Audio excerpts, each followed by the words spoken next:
hidupku bukti kebaikan,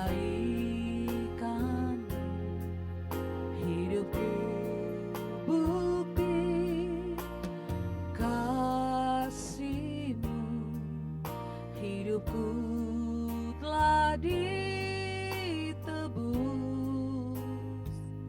agar ku hidup bagi-Mu. Hidupku untuk memuliakan-Mu, hidupku untuk kenikmatan-Mu, hidupku untuk melayani-Mu seumur hidupku.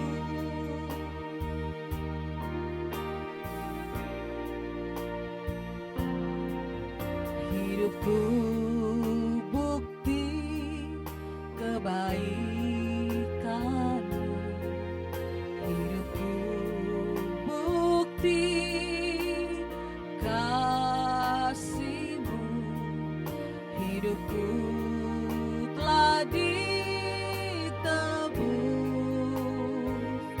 agar ku hidup bagi-Mu.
janjimu, hidup kekal kau beri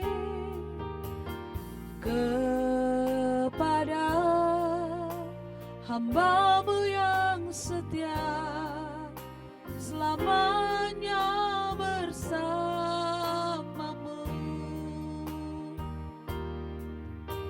Kau beri pengharapan, suatu hari kan bertemu di surga yang kekal bersama-Mu Bapa. Kau beri sukacita dan damai sejahtera. Allahku, kuatku, besertaku selamanya. Ku sembah Kau Tuhan, ku sembah Kau Tuhan.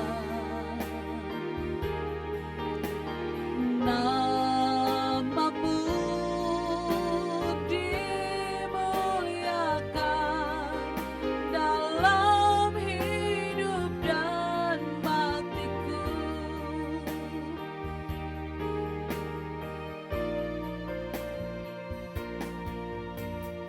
Ku kuatkan hatiku, percaya janji-Mu, hidup kekal Kau beri kepada hamba-Mu yang setia, selamanya bersama-Mu.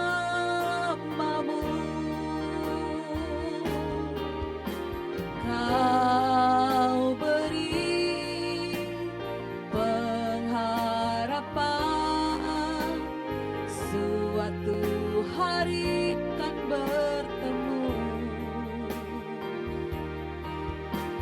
di surga yang kekal bersama-Mu Bapa. Kau beri sukacita dan damai sejahtera. Allahku, kuatku, besertaku selamanya. Ku sembah Kau Tuhan, ku sembah Kau Tuhan. Nama-Mu dimuliakan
Shalom, salam sejahtera bagi Bapak Ibu sekalian yang senantiasa mengikuti acara Exousia Bible Teaching.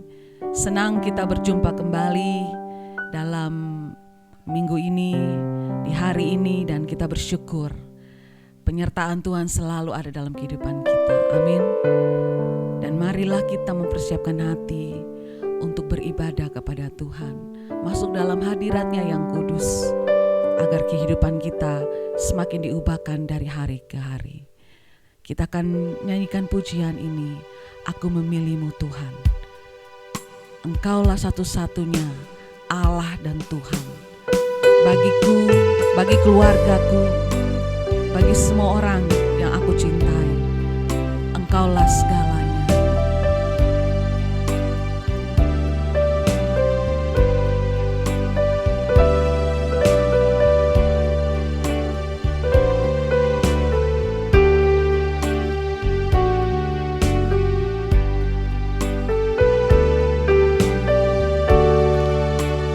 Aku memilih-Mu Tuhan, Kau segalanya bagiku.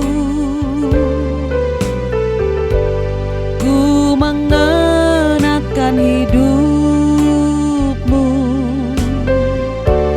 dalam setiap langkahku. Diriku telah Kau beli dengan darah yang suci. Hidupku yang sekarang ini bukannya aku lagi. Sekali lagi, aku memilih-Mu Tuhan. Aku memilih-Mu Tuhan, Kau segalanya bagiku. Ku mengenakan hidup-Mu dalam segala jalanku. Diriku telah Kau beli dengan darah yang suci. Hidupku yang sekarang ini bukannya aku lagi.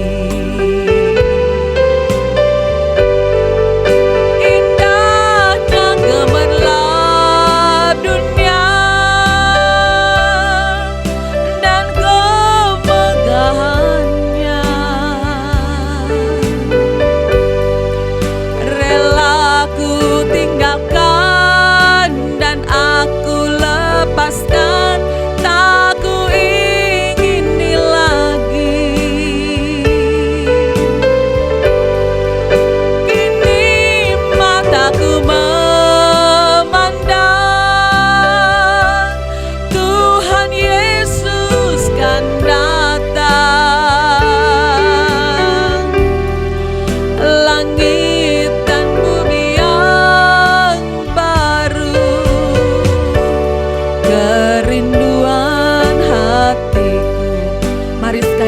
nyatakan di hadapan Tuhan. Aku memilih-Mu Tuhan, Kau segalanya bagiku. Ku mengenakan hidup-Mu dalam setiap langkahku. Ini telah Kau beli dengan darah yang suci. Hidupku yang sekarang ini bukannya aku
suatu hari nanti kita akan berjumpa dengan Tuhan kita. Biar itu menjadi kerinduan kita. Amin Bapak Ibu. Kalau kita melihat bumi tempat kita berada sekarang, ini adalah sementara. Tetapi kita merindukan tanah air yang sebenarnya, rumah kita yang sebenarnya, langit baru dan bumi baru. Kalau kita memiliki pandangan seperti ini, maka kita akan menarik hati kita, menarik hidup kita ke atas. Seperti Paulus berkata, pikirkanlah perkara-perkara yang di atas. Karena perkara-perkara di atas itu adalah perkara-perkara yang membawa kemuliaan bagi Tuhan dan memberi kita kepastian bahwa Dia, Allah kita, sungguh benar-benar ada. Dan biarlah kita senantiasa merindukan itu dalam hati kita. Amin. Biar pujian ini boleh mengantar kerinduan kita kepada Allah, bahwa kita merindukan rumahnya yang abadi.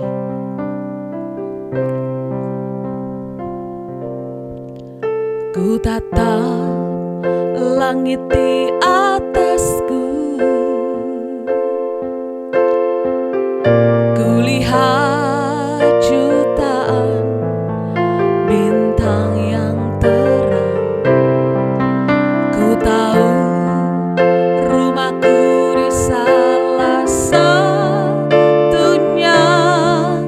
rumah yang Kau sediakan bagiku. Ku tatap tempatku berpijak, bumi yang indah tempatku ada. Ku tahu ini tak selamanya,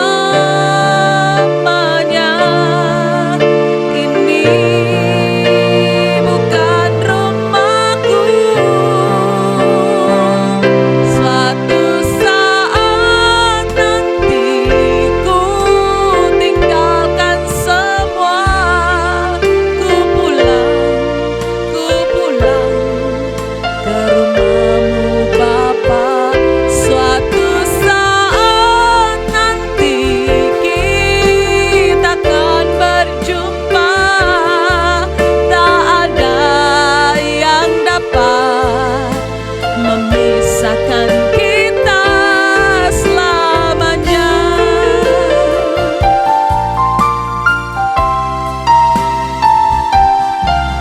Ku tatap langit di atasku, ku lihat jutaan bintang yang terang. Ku tahu rumahku di salah satunya, rumah yang Kau sediakan bagiku. Ku tatap tempatku berpijak, bumi yang indah tempatku ada. Ku tahu ini tak selamanya, ini bukan rumahku. Suatu saat nanti ku tinggalkan semua, ku pulang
sediakan tempat yang terbaik bagi kami, rumah yang abadi bagi kami. Terima kasih, kami bersyukur kepadamu Bapa. Kami bersyukur, kami bersyukur. Terima kasih Tuhan, Engkau sediakan rumah yang terbaik bagi kami.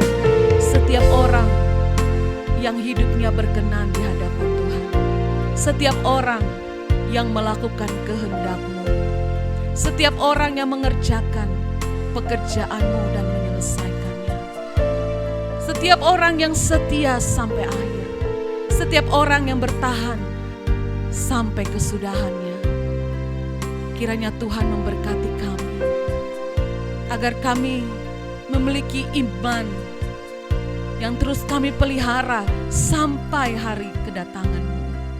Sebab kami merindukan hari itu Bapa, ketika Tuhan datang kembali menjemput kami, membawa kami pulang ke rumah kami yang sesungguhnya. Dan kiranya Tuhan berfirmanlah melalui hamba-Mu, biar setiap kebenaran yang disampaikan boleh membuat kami mengerti, membuat kami memahami maksud-Mu Tuhan,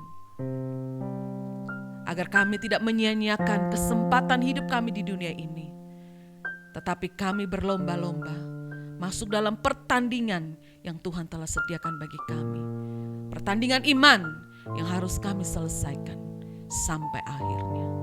Terima kasih Tuhan Yesus. Kami mengucap syukur. Amin.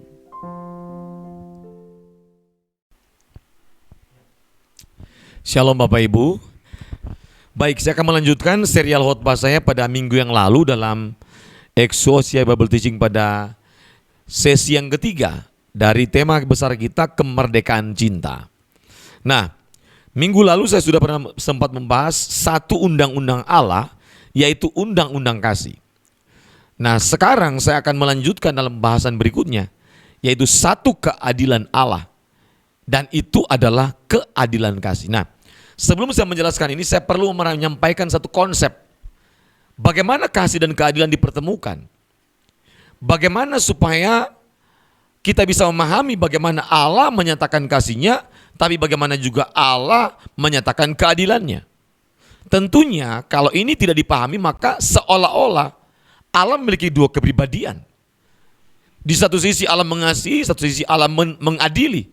Dan konotasi kita, kalau bicara keadilan atau pengadilan, maka seolah-olah itu hanya bagian dari vonis. Betul ya? Padahal kalau kita belajar dari apa yang dimaksud dengan kasih dan keadilan Allah, itu tak dapat dipisahkan. Karena Allah dalam kasih-Nya ada keadilan Allah di dalamnya. Itu sebabnya saya ingin mendasari pembahasan kita dalam pengantar hari ini, bahwa kasih dan keadilan melekat dalam satu pribadi Allah. Itu dipahami dulu. Yang kedua, kasih dan keadilan tidak bertentangan karena mereka bukan dua karakter yang saling berbenturan. Jelas? Jelas ya? Yang ketiga adalah kasih dan keadilan Allah itu melekat dengan pribadi Allah dalam tatanannya, bahwa memang kodrat Allah adalah kasih, pribadi Allah adalah kasih, sehingga di dalam kepribadian Allah yang mengasihi, yang memiliki kasih, yang identitasnya kasih, di dalamnya ada unsur-unsur sifat keagungan Allah, salah satunya adalah keadilan. Amin. Karena tidak mungkin orang memiliki kasih tapi tidak adil dalam bertindak. Dan itu berasal dari siapa? Dari Allah. Allah tidak mungkin memiliki kasih atau berkepribadian kasih, tapi satu sisi Allah tidak adil. Tidak mungkin. Itu sebabnya ini merupakan satu paket yang tak dapat dipisahkan. Kasih dan keadilan Allah tidak berdiri sendiri-sendiri. Ini lahir dari satu pribadi yang namanya Allah yang penuh kasih. Amin. Jelas ya? Memang kalau tidak mengerti pasti agak sulit ini. Tapi saya berharap Anda mengerti. Saya sudah mencoba membahasakan dengan bahasa yang sederhana. Nah, Allah mengasihi dalam keadilannya. Apa maksudnya, Pak? Artinya adalah keadilan Allah itu bersumber dari pribadi Allah yang mengasihi. Jadi walaupun nanti keadilannya seolah-olah ada vonis di dalamnya, ada tindakan ketegasan Allah, tapi ingat, itu merupakan tindakan Allah mengadili manusia yang bersumber dari kasih. Di dalamnya ada kedisiplinan, ada ketegasan. Makanya keadilan Allah itu kita harus pahami bahwa pertimbangannya dari berbagai macam sisi. Sehingga keadilan Allah itu akan selalu menciptakan kebaikan bagi manusia. Bisa saja disalahpahami dan tidak diterima oleh beberapa kelompok orang. Misalnya, kok Tuhan memberikan berkat bagi orang-orang yang seolah-olah tanda kutipnya dianggap jahat. Kalau kita kan begini ya, kalau ada orang yang jahati kita anggap pokoknya kita mau Tuhan juga itu hancurkan dia. Sering begitu kan? Kita mau Tuhan itu harus hajar dia. Tuhan tidak seperti itu. Jadi Tuhan itu selalu memiliki pertimbangan yang matang, sempurna. Didasari dari kasih dan integritas Allah. Keadilan Allah yang Allah nyatakan tidak bisa dipengaruhi oleh sekelompok orang manapun. Amin. Karena Allah tidak memiliki sifat karakter yang tidak adil atau memiliki sikap yang membela kelompok tertentu. Nggak ada. Allah tidak bisa disogok, Allah tidak bisa disuap, Allah tidak bisa dipengaruhi. Allah pribadi yang sangat independen, maha independen, tidak bisa dipengaruhi oleh apapun. Allah tidak bisa diubah oleh apapun, Allah tidak bisa dicegah oleh siapapun, Allah tidak bisa diatur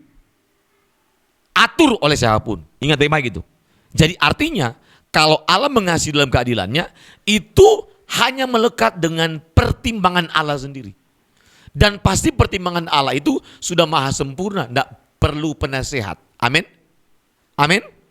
Allah tidak membutuhkan penasehat. Makanya jangan coba-coba menasihati Allah. Allah tidak membutuhkan guru untuk mengajari dia. Enggak perlu. Itu sebabnya saya dan Anda harus memiliki kepercayaan penuh kepada Allah. Allah mengasihi di dalam keadilannya. Amin. Amin. Anda harus pahami itu. Jadi kalau Allah mengasihi 1, 2, 3 itu betul-betul memang tak dapat diganggu-gugat oleh siapapun. Misalnya ada 3 anak, 1 umur 5 tahun, 1 umur 15 tahun, 1 umur 25 tahun. Nah, pandangan adil bagi anak 5 tahun dengan 15 tahun dan 25 tahun itu beda-beda. Bedanya begini. Anak 5 tahun maunya mama papanya dibagi sama rata uangnya. Misalnya kalau dikasih sama kakak 100.000, anak 5 tahun juga 100.000. Pertanyaan saya, anak 5 tahun punya kepentingan apa pegang uang 100.000? Apakah itu bentuk keadilan? Enggak.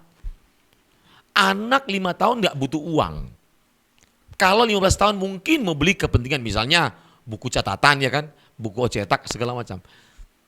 Anak 25 tahun dia sudah bekerja. Maka mungkin pekerjaannya tempat kerjanya jauh. Butuh mungkin bukan cuma 100.000, 200.000. Ternyata anak 5 tahun cuma dikasih permen. Pertanyaan saya, apakah orang tuanya nggak adil? Itu bukan tidak adil. Itu adalah keadilan dalam versi orang tua, tidak dalam versi anak-anak. Karena cara pandangnya berbeda. Jelas? Jelas? Nah kadang-kadang kita melihat kan, kok keadaan sekitar kita kayaknya nggak adil deh. Kok kenapa orang-orang ini begini, diberikan Tuhan begini, sedangkan saya enggak. Percayalah Tuhan adil, Tuhan tahu keadaan kita masing-masing. Amin. Tuhan tahu kebutuhan kita masing-masing. Tuhan tahu kemampuan kita masing-masing. Mungkin hari ini kita belum bisa mendapatkan mobil atau apapun, atau belum mendapatkan jawaban doa. Perhatikan baik-baik, perhatikan baik-baik. Serahkan tindakan-tindakan keadilan Allah yang berdasarkan kasih-Nya. Itu penuh dalam keputusan Allah. Jangan coba atur-atur Tuhan. Amin. Karena Allah mengasihi dalam keadilannya, perhatikan baik-baik, catat baik-baik ya. buntut-buntutnya, ujung-ujungnya, targetnya begini. Setiap pernyataan kasih dan keadilan Allah kepada manusia menghasilkan kemerdekaan manusia dari dosa. Catat baik-baik. Jadi tujuan Allah menyatakan keadilan kasihnya kepada kita, kepada manusia. Tujuannya cuma satu, agar kita tidak terikat dengan dunia ini. Amin. Amin. Paham ya? Harus dimengerti ini. Jadi tanda bahwa betul-betul kita itu mengalami kasih. Di dalam keadilannya Allah mengasihi kita, dalam kasihnya Allah mengadili kita. Catat baik-baik ini, dengar ya baik. Maka seharusnya kita yang menerima kasih Allah, menerima keadilan Allah, itu harus makin hari makin tahu meresponi dengan ucapan syukur, penuh tanggung jawab, dan pasti tujuannya untuk memerdekakan kita. Dari berbagai macam ikatan, dari berbagai macam kebodohan. Kadang-kadang begini, hari ini kita tidak mengerti kan, betul? Tuhan menyatakan kehendaknya, kasih dan keadilannya, tapi kita tidak mengerti. Kok kayaknya Tuhan tidak adil deh. Enggak, hari ini kita enggak mengerti karena apa? Kita memiliki keterbelakangan dalam hal kemajuan berpikir, betul? Kita belum paham, belum mengenal Dia. Kita belum merdeka dalam hal kebodohan. Kita masih bodoh dalam mengenal Allah, betul? Jelas ya? Maka perlu peningkatan pengenalan akan Allah. Nah, cari Tuhan, belajar sungguh-sungguh, resapi konsumsi kebenaran tiap hari. Dengar khotbah kebenaran yang memerdekakan kita. Karena kebenaran itu pasti memerdekakan. Pernyataan kasih dan keadilan Allah itu kebenaran dari Allah. Harusnya kita merdeka ketika kita menerima kasih dan keadilan Allah. Tapi kalau kita merasa Tuhan tidak adil, maka kita tidak pernah merdeka. Betul? Kita selalu berpikir Tuhan harusnya begini Tuhan. Betul nggak? Harusnya begini Tuhan. Jangan ngatur-ngatur Tuhan. Tuhan tidak bisa diatur. Tuhan tidak perlu diatur. Jangan nasihati Tuhan. Jangan menggurui Tuhan. Amin. Jelas? Nah. Dan percayalah, Tuhan juga bukan cuma mengasihi dalam keadilan, tapi mengadili dalam kasihnya. Ini penting sekali. Hari di mana kita akan diadili, perhatikan yang baik. Tetap, walaupun banyak orang tidak menerima. Kenapa saya harus masuk neraka? Tetap itu namanya Tuhan mengadili dalam kasihnya. Maksudnya begini, Tuhan akan bertindak seadil-adilnya, memberikan upah kepada orang yang mengasihi Tuhan. Berarti upahnya apa? Surga, kerajaan Allah, rumah Bapa. Betul? Bagi mereka yang memiliki kriteria sesuai atau memenuhi syarat serupa dengan Kristus, mereka akan ikut memerintah bersama Kristus dalam kerajaannya. Amin. Tapi mereka yang selama hidup tidak mengasihi Allah, maka dua hal yang terjadi. Ini kata Alkitab. Terkutuklah orang yang tidak mengasihi Tuhan. Dan yang kedua, orang yang hidup di luar kasih, dia hidup di dalam maut. Itu namanya Allah mengadili dalam kasihnya. Amin. Bisa mengerti nggak ini? Amin. Paham? Saya berharap Anda paham. Jadi Allah mengadili dalam kasihnya, berarti itu adalah tindakan pemberian sesuai dengan perbuatan manusia selama dia hidup. Oh berarti Pak, apakah masih bisa dikatakan Allah mengadili dalam kasihnya ketika Allah mengirimkan orang-orang ke neraka? Ya, karena tidak mungkin Allah salah memberikan upah, betul? Tidak mungkin Allah tidak adil, karena Allah tahu dari mulai perjalanan hidup kita selama di bumi, semua terekam semua dalam buku kehidupan. Makanya begini, dalam kesempatan kita masih hidup, diberikan kesempatan oleh Tuhan. Catat baik-baik. Gunakanlah kesempatan hidup ini untuk mengasihi Tuhan sekuat-kuatnya, sesungguh-sungguhnya. Aduh, kita tidak selamanya bisa memiliki kesempatan untuk mengasihi Tuhan. Tapi banyak orang telah terjerat oleh kenikmatan dunia. Telah terjerat oleh berbagai macam hal-hal yang berhubungan dengan keinginan-keinginan daging. Dia hanya memuaskan keinginan daging sehingga tujuannya menyimpang. Menyimpang dari tujuan Allah. Seharusnya kita selama hidup, kita gunakan kesempatan waktu hidup ini yang Tuhan berikan untuk mengasihi Tuhan. Tapi kita gunakan untuk mengasihi diri kita sendiri. Mengasihi apa yang dikasih oleh dunia, apa yang dikasih oleh iblis. Jangan mengasihi apa yang dikasih oleh dunia ini. Jangan mengasihi apa yang dikasih oleh iblis dan setan. Catat, kasihilah apa yang dikasih oleh Allah. Amin. Catat baik-baik. Kasihilah apa yang dikasih oleh Allah. Dan ingat, kalau kita mengasihi Allah, jangan tanggung-tanggung, jangan hitung-hitung, jangan setengah-setengah. Kasihi Allah tanpa batas, karena semua apa yang kita berikan bagi Allah, dalam kasih kita kepada Allah, tidak pernah sia-sia. Amin. Maka Tuhan bilang apa? Apapun juga yang kamu perbuat, perbuatlah dengan segenap hatimu, seperti untuk Tuhan, bukan untuk manusia. Dan hukum yang pertama dan terutama, kasihilah Tuhan Allahmu dengan segenap hati, segenap jiwa, segenap kekuatan, dan segenap akal budi. Dan kasihlah sama manusia seperti diri sendiri. Amin. Amin. Jadi kasih Tuhan tanpa batas. Jangan hitung-hitung, jangan setengah-setengah hati. Jangan berikan kepada Tuhan kecuali yang terbaik. Catat baik-baik. Catat baik-baik. Jangan pernah Anda berikan kepada Tuhan kecuali yang terbaik. Jangan pernah Anda berikan kasih yang setengah, kecuali kasih yang sesungguh-sungguhnya, sejatinya. Berikan cintamu yang sejati kepada Allah, bukan kepada dunia ini. Amin. Saya ulangi sekali lagi. Jangan pernah memberikan apa-apa kepada Tuhan kecuali yang terbaik. Waktumu yang terbaik kasih buat Tuhan. Hatimu yang terbaik kasih buat Tuhan. Skillmu yang terbaik kasih buat Tuhan. Pengalamanmu yang terbaik kasih buat Tuhan. Tenagamu yang terbaik kasih buat Tuhan. Kekuatanmu yang terbaik kasih buat Tuhan. Uang yang terbaik kasih buat Tuhan. Harta yang terbaik kasih buat Tuhan. Semua yang terbaik dari kita, dalam diri kita, dari kita, kasih buat Tuhan. Karena dengar baik-baik, Anda tidak pernah rugi ketika Anda mengasihi Tuhan sepenuh hati, sepenuh jiwa, sepenuh kekuatan dan akal budi. Catat baik-baik. Anda menabur di dunia ini, pada waktunya akan punah, akan habis binasa. Dan satu waktu semua orang pasti akan mati dan akan diperhadapkan dengan pengadilan terakhir. Catat baik-baik. Setiap orang akan berhadapan di dalam pengadilan Kristus, dan Allah mengadili manusia di dalam kasih-Nya. Tidak ada cacat, tidak ada ketidakadilan. Semua diadili Allah dalam kasih. Masing-masing akan menerima upahnya, dan saya menerima upah, yaitu Tuhan izinkan saya menjadi salah satu orang yang ikut memerintah bersama Kristus di kerajaan surga. Amin. Mari kita berdoa. Bapa, berkati setiap orang yang telah mendengar, mengikuti ibadah Exousia Bible Teaching ini. Berkati Bapa, berkati Tuhan, berkati Bapa. Roh Kudus lanjutkan menyampaikan, menerjemahkan lebih lanjut di dalam hati, pikiran, perasaan setiap orang yang mengikuti ibadah ini Tuhan.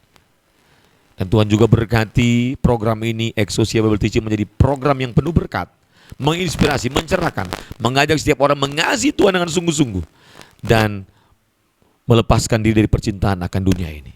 Makin termotivasi untuk hidup suci. Itulah tujuan kami Bapa, agar pada waktunya kami menjadi serupa dengan Kristus. Bapa, kami mau di akhir hidup kami mau mengasihi Tuhan lebih sungguh lagi, melayani Tuhan lebih sungguh lagi. Kami akan memberikan yang terbaik kepada Tuhan. Kami tidak akan pernah memberikan yang bukan yang terbaik. Kami mau belajar Tuhan, hanya yang terbaik yang kami berikan kepada Allah kami. Terima kasih Bapa. Berkati setiap orang yang mendengar, mengikuti IBT ini Tuhan. Hamba tidak tahu apa persoalan mereka, tapi Tuhan tahu apa yang menjadi pergumulan mereka. Tuhan jawab tepat pada waktunya. Kuatkan mereka, biar mereka makin hari makin mau menyenangkan hati Bapa di sorga, makin hidup suci dan hanya memuaskan hati Bapa di sorga. Dalam nama Yesus kami sudah berdoa dan bersyukur. Mari Bapak Ibu angkat tanganmu dua-dua dan terimalah berkat Tuhan. Berkat dan anugerah daripada Allah Bapa, cinta kasih daripada Tuhan kita Yesus Kristus, tuntunan, pertolongan, perlindungan, pemeliharaan yang sempurna dari Roh Kudus menyertai kita mulai siang ini sampai Tuhan Yesus datang pada kali yang kedua, menjemput kita orang-orang saleh untuk pulang ke rumah Bapa yang kekal, memerintah bersama Kristus di kerajaan surga sampai selama-lamanya. Dalam nama Yesus, amin. Terima kasih, Tuhan berkati. Shalom.